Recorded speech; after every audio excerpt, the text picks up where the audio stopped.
Now we're going to take a look at what compositions have to do with inverses. Well, compositions of functions, when you are looking at them, you're plugging one function into another function. And when we're looking at inverses, inverses undo each other, right? So what happens is when you do composition of functions, so if you go both directions, f of g of x, and you get the value of x, and you do g of f of x and get x, then that means those two things are inverses, right? Because you're unplugging one thing into the other and that undoes it to get you back to x, right? Remember, it has to be both directions. So if you do f of g of x and g of f of x and get x in both of those, then those two are inverses, right? So it says determine if the two are inverses of functions using compositions. So that means that I want to find f of g of x, right? So we got to do that first. So that means I'm plugging in g into f. So I'm going to have color code. So our f is 3x plus 2. And then I got to erase this so I can make sure what number that is. So then our g of x is x minus 2 over 3. Okay. Now, you need to show this work step by step. You're not just going to say it equals x, so they're inverses, right? Even if you can tell that that is true, you still need the work. So we're doing our order of operations. So there's nothing in parentheses. I could divide this. I guess you could divide that first. I like to think these two things undo each other.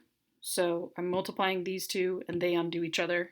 So then 3's cancel. So then I get x minus 2 plus 2. But then we know that minus 2 plus 2 really goes to 0, so then we get x. Right? Now, we can't stop here. It has to be both directions. So even though I have f of g of x equals x, I have to go the other direction where g of f of x also equals x. So if we look at g of f of x, now f of x is our input. So g of x is our outside function. So I'm going to do x minus 2 all over 3. So our f of x is 3x plus 2. Right? So there's nothing in parentheses to do to simplify here. So then I'm going to do add 2 plus 2.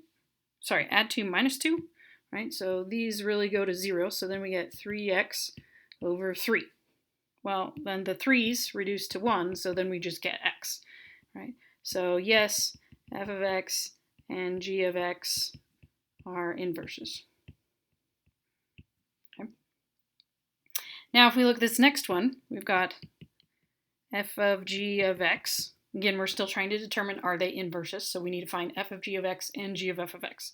So if g of x is going to be our input, that means that f is going to be our outside function. So I'm going to do 2x cubed plus 9. And then inside of that, I'm going to put the cube root of x minus 9 over 2. So if I look here, you can see that these would cancel, but we first have to take this exponent, right? I can't multiply those without taking this exponent first. So that means that I would have 2, the cube root of x minus 9 cubed over 8 plus 9. Okay, well, then those can reduce, right, because I cubed to the bottom. So then this would be 2 goes into 8 4 times. So then I have the cube root of x minus 9 cubed all over 4 plus 9. Right?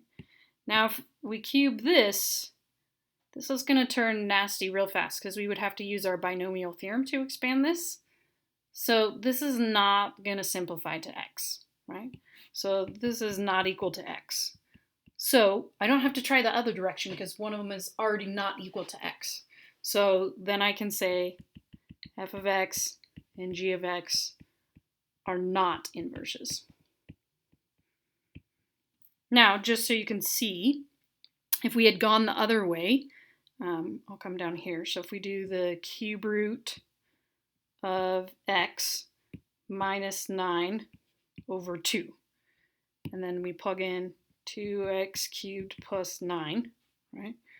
Well, this 9's underneath, sorry, this 9 is outside the root, this one is underneath. But those can't go to 0 until I've taken the cube root first. So there's no simplification here that I can make to the cube root.